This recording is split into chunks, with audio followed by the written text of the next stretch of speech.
કે આ જે ફ્લેટમાં આપણે અત્યારે બેસીને શૂટ કરી રહ્યા છીએ, તો એક એઝ અ ધારાસભ્ય તમે પોતે એક નાના સમાજથી નીકળીને આવ્યા છે, તમને એવું નથી થતું આ બધા ફ્લેટ મેં તેનો વિરોધ કર્યો હતો, તો તમને કંઈક તો દુઃખ થતું હશે? ઓપન ફોર ઓલ કરી નાખ્યું છે. એટલું જ નહીં, મેં ત્યાં સુધી જાહેરમાં કીધેલું કે ધારાસભ્યોના જે જૂના ફ્લેટ્સ છે ત્યાં થોડી ઘણી મરમ્મત કરાવો, કેમ કે 365 દિવસ બધી વિધાનસભાનું પહેલું સત્ર 30 દિવસ જેટલું ચાલે, બીજું સત્ર મેક્સિમમ 6-7 દિવસ ચાલે, એટલે 35 દિવસ.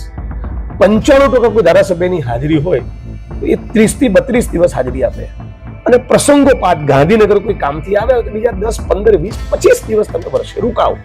મતલબ કે 365 દિવસમાંથી 65 દિવસ ધારાસભ્યો એમએલએ ક્વાર્ટરમાં રોકાતા નથી. તો આ નવા 300-400 કરોડનો ધુમાડો કરવાની કોઈ જરૂર જ નહોતી. જે આદિવાસી કડિયા મજૂરોએ આ નવા એમએલએ ક્વાર્ટર બનાવ્યા એ પાછા 100 ચોરસ વારના પ્લોટની અરજી લઈને દાહોદની ટીડી ઓફિસની બહાર ઉભા છે. હું બહુ સ્પષ્ટ માનું છું, એની જરૂર જ નથી.